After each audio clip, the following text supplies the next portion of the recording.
Hey, folks, welcome back to another episode of the Agency Freedom Podcast, helping you achieve freedom in every aspect of your business. New tagline, new episode thumbnail. The bumper isn't ready yet because I'm running a business here and I simply haven't made time to record the new bumper. So you still get the bumper for at least one more week. In this episode, we are going to talk about something that is super, super important to literally every agency, really everybody who's in sales ever, but especially for folks that are selling something that could very easily be made a commodity, especially in certain parts of the distribution world of insurance where you and I are competing against very, very large companies with massive advertising budgets. And the simple fact is that we, as insurance professionals, in a general sense, suck at storytelling. We are downright terrible at storytelling. So, in this episode, I'm going to present to you my thoughts on the subject. They are inspired in part by Donald Miller's book, Building a Story Brand. If this is not on your bookshelf, it really should be.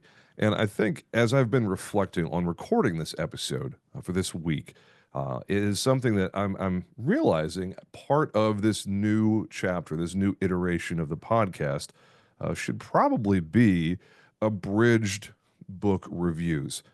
Big highlights, big key takeaways from the books that I have read, the books that I've found either myself or have been recommended to me. This episode is not a book review of Donald Miller's Building a Story Brand. Really just some thoughts that I have acquired and experienced over the years. I first read Building a Story Brand several years ago, back when I was a farmer's agent, and it was incredibly impactful. And that's it's a reality for most folks in the industry because you get stuck in all the mundane daily grind, the quoting, the talking to underwriters, the endless service requests, the endless remarkets, and actually effectively getting out and presenting your business to your market, whether it's a networking event or it's a one-on-one or taking a channel partner to lunch or doing marketing drops or whatever. It's so easy to get stuck in routine and stop putting real effort into the act, the art of storytelling. And that's what we're going to talk about here. The four mistakes that agents make when they are in the sales process, when they are talking to a prospect, talking to an insured. And the first one, I'll just go ahead and bring it right up. The first mistake is that we make ourselves the hero. One of the points that I really stood out in building a story brand is the analogy that Donald Miller makes about the whole Star Wars thing, that we as professionals, we as advisors have a really bad habit of presenting ourselves as the protagonist in the story, as Luke Skywalker in Star Wars. The problem with this is every single person living their life, breathing oxygen, sees themselves as the protagonist in their story. So when you and I, as advisors, as solution providers, try to position ourselves as the hero of the story, even indirectly, Mr. and Mrs. Client, this is a problem that I can help you with. This is a problem that we're going to fix for you. You need us, Mr. and Mrs. Insured. I'm so glad that you called. This is something that we're really good at, and we can get this done for you. Just sit back, relax. We'll take care of it. That kind of language, that kind of talk track really lends itself to creating an inherent conflict with your prospect, with your insured. Because the simple fact of the matter is they think they're the hero in their story. And when you present yourself, when we present ourselves as the hero, there's a big time conflict. I like to tell the story, and if you're ever in my office, we have these little green army men. And I don't talk about this very often, but this is something that when someone's in here in person, I have these oversized army men sitting on my desk. And I like to tell the story of how we're not the hero of the story. We are simply part of the squad. We are a member of the team, right alongside the attorney, the financial advisor, the accountant, the banker, everybody that the business has. We are simply a team member of the advisory team. So when you make yourself the hero of the story, you're creating conflict. Just be mindful of that. Center everything around the client, the prospect. They are the hero. They're the one that the entire story revolves around. Every talking point, everything that you bring up needs to be centered around them as the hero of the story. Next, we're going to talk about putting too much focus on features rather than transformation. And when I say we suck at storytelling, I think it is in large part because most of my colleagues, most of our colleagues out there in the world, not you guys listening to this episode, certainly not any of you, certainly not me at times as well. There's no way. We get too focused on the widget. We get too focused on sounding smart to the client. And we create problems for ourselves because we start getting shiny stuff syndrome in the sense that we talk all about the shiny stuff that we can bring to the client, all the features and gizmos. And oh, well, the deductible here is derp derp derp, and it has this coverage in this line of business. And all the things that sound very nice if you know insurance. But if you don't, the widget's boring to most people. They don't care about the widget. They care about the transformation. They care about the story of going from a position of at risk, a position of vulnerable, to the transformation of we understand our risk, we understand where we have exposure, we've put safety programs in place, we have return to work for work comp, whatever it happens to be. The story of transformation, of getting someone to open up about their thoughts and feelings about working with you, even if it's a hypothetical, even if you have to, dare I say, make up a good hypothetical that is totally plausible. Just be careful about how you word things. You don't want to outright lie to somebody. But one of the things that is pretty common in our industry is I was talking to somebody a few days ago, and what they shared was dot dot dot. When you say it in a vague way like that, you're not overtly lying to someone, but just be careful. And I'm definitely not advocating for dishonesty with the client. Sometimes we have to have a little bit of imagination in our storytelling to get the point across.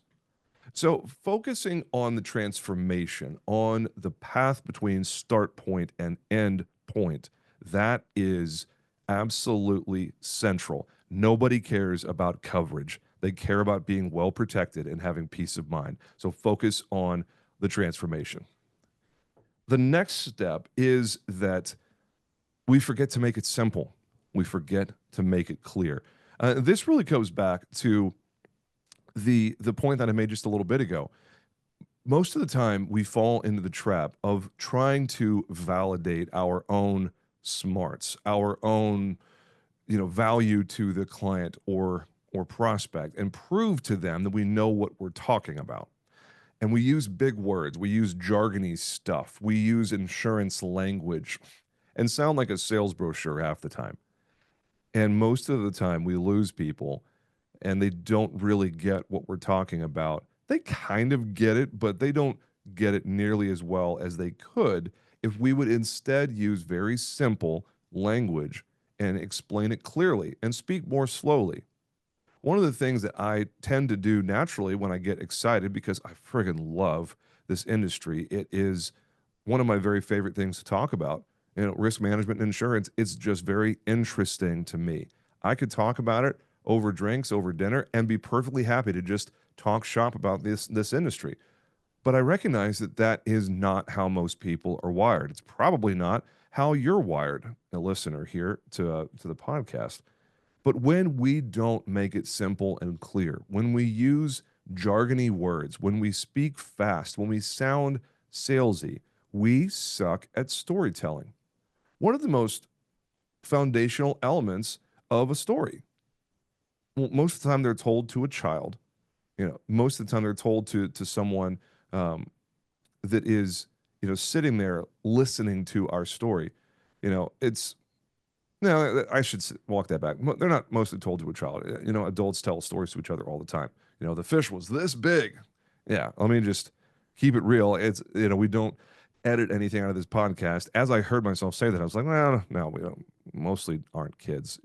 Humans tell stories to each other all day, every day. When we don't make it simple, when we don't make it clear, we create confusion. We limit the impact of our storytelling because folks get lost in the details. They get lost in terminology and words they may not understand, or you may be saying something that you understand, but you're not using words that they understand. One of the things, and this is just a quick aside, this is not one of my 4 points. It is never use the word obviously in a sales conversation. It's poison. Obviously. And even if the person understands to some degree what you're talking about, they don't understand it as well as you do. And if you use the word obviously and it isn't obvious to the insured, you're going to offend them on some level. And they may not ever express to you how offended they are, but you're going to offend them on some level. If you say, well, obviously, dot, dot, dot, and it's not obvious to the insured, that's a big miss. And the final point here, the final point is that we miss the emotional engagement. We miss the fact that the person that we're talking to is a person with thoughts and fears and hopes and dreams and anxieties and frustrations and things that they are looking forward to and things that they're apprehensive of, things that they find themselves staring at their bedroom ceiling thinking about when they can't sleep. And when we forget to create emotional engagement, we're really missing a key element of the storytelling process. Folks, we're not supposed to be pitching product. We're supposed to be making genuine human connections and meeting these people where they are, taking them from a place of not being well protected, not being well represented, maybe having a gap in coverage somewhere, maybe having a less than ideal service experience, maybe missing out on technology or features or additional resources that your office can provide. Yes, all those things are true, but at the end of the day, this whole industry is humans helping humans get better protected, drive more revenue to the bottom line, protect the assets that they care about, help them live their life in the way that they want to. And when we engage emotionally, when we make things happen emotionally, you're more likely to sell more products. You're more likely to have higher account values, and you're more likely to have a longer tenure with your client. So there you go. To wrap up, it is 4 things here. We make ourselves the hero. There's too much focus on features and not enough on transformation. We forget to make it simple and clear. Try to play a game the next time you're on a sales call. How long can you make it without using a single jargony word, without using the word insurance at all? And lastly, we miss creating emotional engagement and real human connection. That's it for this episode. Short, sweet, and to the point. I'd love to hear from you. What do you like about the new format? What do you want to hear me talk about next? We're going to put that together real soon and get it out to you next Friday morning. This is the Agency Freedom Podcast. Ladies and gentlemen, make it a great day. We'll talk to you again real soon. Y'all take care.